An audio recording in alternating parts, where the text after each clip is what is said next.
à vous, chez vous, en ce dimanche de la parole de Dieu. 3 petits points. Premièrement, je dis un mot sur le texte, le motu proprio que le pape François a écrit, Aperuit Illis, sur l'institution du dimanche de la parole de Dieu, c'est-à-dire aujourd'hui. Deuxièmement, nous allons regarder le texte de l'évangile de ce jour, où il y a l'appel de 4 disciples. Et puis, 2 petites choses ludiques qui éclairent notre propos sur l'importance de la parole de Dieu et qui nous éclairent le fait que si nous sommes proches de Jésus, nous sommes aussi proches les uns des autres, réconciliés. Alors, le premier point, donc le pape François a écrit un texte qui s'appelle Aperuit Illis. C'est un motu proprio, c'est-à-dire un texte particulier dans lequel il institue le 3e dimanche du temps ordinaire comme le dimanche de la parole de Dieu.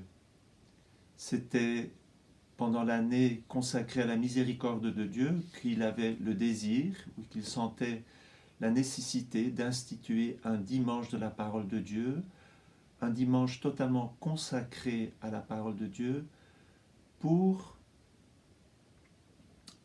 comprendre, pour que tous les chrétiens comprennent l'importance de la parole de Dieu. Et il a institué pendant la semaine de prière pour l'unité des chrétiens, justement parce que la parole de Dieu est tellement importante pour que l'unité des chrétiens puisse se réaliser. Mais aussi pour que nous puissions nous approcher davantage, dit-il dans ce texte, de la communauté juive. Alors je voudrais vous citer un texte de Saint Éphrem, mais je ne suis pas sans dire l'importance, et c'est avec cela que le pape conclut ce motu proprio, l'importance de la parole de Dieu déjà dans le livre du Deutéronome, à propos des Saintes Écritures. Elle est toute près de toi, cette parole, elle est dans ta bouche et dans ton cœur, afin que tu la mettes en pratique.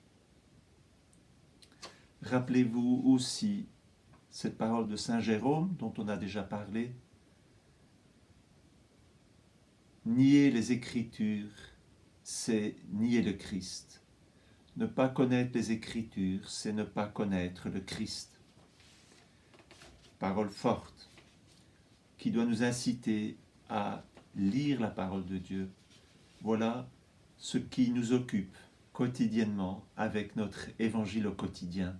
Puissions-nous recevoir cette force de Dieu pour continuer cet exercice de lire tous les jours les évangiles, les saintes écritures, pour que peu à peu cette parole nous éclaire, pour que peu à peu cette parole nous habite, pour que nous puissions vivre de cette béatitude de laquelle vit la Vierge Marie.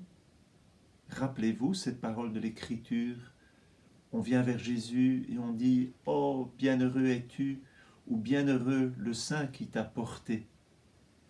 Sur quoi Jésus répond « Bienheureux plutôt ceux qui écoutent la parole et qui la mettent en pratique ». Je veux encore vous citer une parole de saint Éphrem, aussi toujours dans ce texte Aperuit Illis, une parole importante qui nous fait comprendre que si nous nous appliquons à lire la parole de Dieu, si nous faisons de notre mieux pour la connaître, pour la scruter et pour la garder dans nos cœurs, il y a encore beaucoup de choses qui nous échappent. Donc, cette parole doit toujours nous susciter à une quête. Il faut la fréquenter, disait saint Paul à Timothée. Il faut en faire un compagnon de route, une lumière sur nos pas. Alors, saint Éphrem dit « Qui donc est capable de comprendre toute la richesse d'une seule de tes paroles, Seigneur ? Ce que nous en comprenons est bien moindre que ce que nous en laissons, comme des gens assoiffés qui boivent à une source. Les perspectives de ta parole sont nombreuses, comme sont nombreuses les orientations de ceux qui l'étudient. Le Seigneur a coloré sa parole de multiples beautés pour que chacun de ceux qui la scrutent puisse contempler ce qu'il aime. Et dans sa parole, il a caché tous les trésors pour que chacun de nous trouve une richesse dans ce qu'il médite. C'est dans un commentaire sur le Diatessaron de saint Éphrem. Voilà donc, troisième dimanche du temps ordinaire, dimanche de la parole de Dieu. Aujourd'hui, nous recevons, et c'est la deuxième partie de mon propos aujourd'hui, c'est l'évangile où Jésus nous dit la chose suivante. Le temps est accompli, le règne de Dieu est tout proche, convertissez-vous et croyez à l'évangile. C'est une parole que nous entendons chaque année au mercredi des cendres. Convertissez-vous et croyez à l'évangile quand on nous impose les cendres. Jésus nous dit donc, le temps est accompli, le règne de Dieu est tout proche, convertissez-vous et croyez à l'évangile. Ouf, quelle importance de lire la parole de Dieu pour nous convertir, pour croire en l'évangile, pour croire en la bonne nouvelle et pour en devenir des témoins. Eh bien, c'est très beau parce que Marc, dans cet évangile, tiré du chapitre 1, nous dit que Jean-Baptiste venait d'être arrêté. Nous l'avons déjà dit plusieurs fois, Jean-Baptiste, il était la lampe, Jésus, il est la lumière, il était la voix qui crie, mais Jésus est la parole. Donc, cette proclamation de Jean-Baptiste maintenant se tait parce que maintenant, le précurseur est arrêté et c'est Jésus qui commence sa mission. Il passe donc le long de la mer de Galilée et il voit deux pêcheurs. Il y a Simon et son frère André qui jettent leur filet dans la mer. Et Jésus passe. Le long de la mer, c'est toujours l'eau, c'est toujours le lieu du péché, c'est le lieu de la mort. Il faut quitter cette vie et ils vont laisser leur filet à la parole de Jésus qui dit « Venez à ma suite, je vous ferai pêcheurs d'hommes. Laissez vos filets. Vous pêchez des poissons, maintenant vous allez pêcher des hommes. » Ils laissent leur filet et ils suivirent Jésus.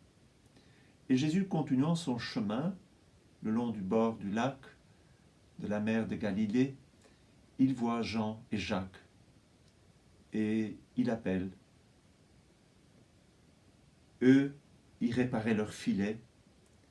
Jésus, aussitôt, les appela. Dans cet évangile, plusieurs fois, aussitôt, il y a une rapidité. Jésus qui appelle et les disciples qui suivent Jésus. Et alors, laissant dans la barque leur père Zébédée avec ses ouvriers, ils partirent à sa suite.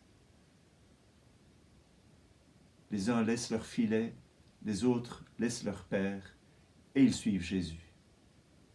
Il faut quitter les siens pour s'attacher à Jésus. Et à la fois, c'est très beau parce que Jésus appelle deux fois deux frères. S'il faut quitter tout ce qui nous attache et qui nous arrête, peut-être aussi à notre vie et à nos ancêtres, nous allons rentrer à la suite de Jésus sans nier, mais en accueillant tout ce qu'il y a de bon et de grand de notre histoire.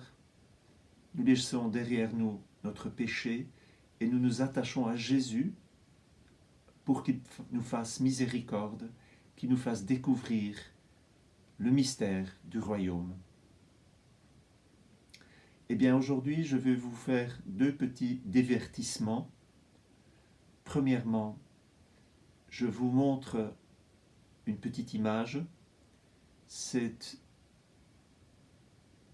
une petite poupée que j'ai reçue lorsque j'étais au Brésil. Cette petite poupée, c'est un petit bonhomme qui porte la parole de Dieu. Voilà que je vous montre que si on enlève la parole de Dieu, le petit bonhomme tombe. Voilà l'importance de la parole de Dieu. Nous ne pouvons pas tenir debout sans la parole de Dieu. Je vous le montre à la fin. Et puis, un deuxième petit divertissement, c'est que plus nous sommes unis à Jésus, plus nous sommes unis à nos frères. Suivre Jésus, c'est être unis les uns aux autres. Pensez, un cercle. Au milieu du cercle, il y a un point. Eh bien, c'est Jésus, notre cœur, notre point du cercle. Puis, plus nous sommes chacun liés à Jésus, plus nous sommes unis.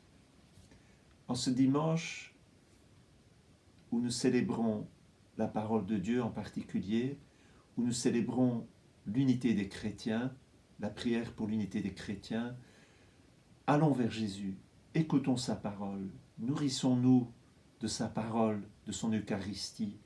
Et plus nous allons en vérité nous nourrir de Jésus, plus nous allons être unis entre nous.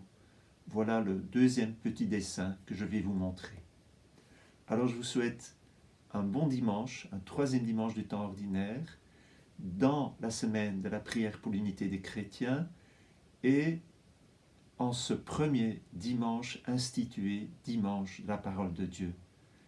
Que nous aussi, nous puissions vivre de cette béatitude de garder la parole de Dieu dans nos cœurs pour que notre vie soit plus unifiée en Dieu, plus unifiée en nous et entre nous. Bonne journée, à demain.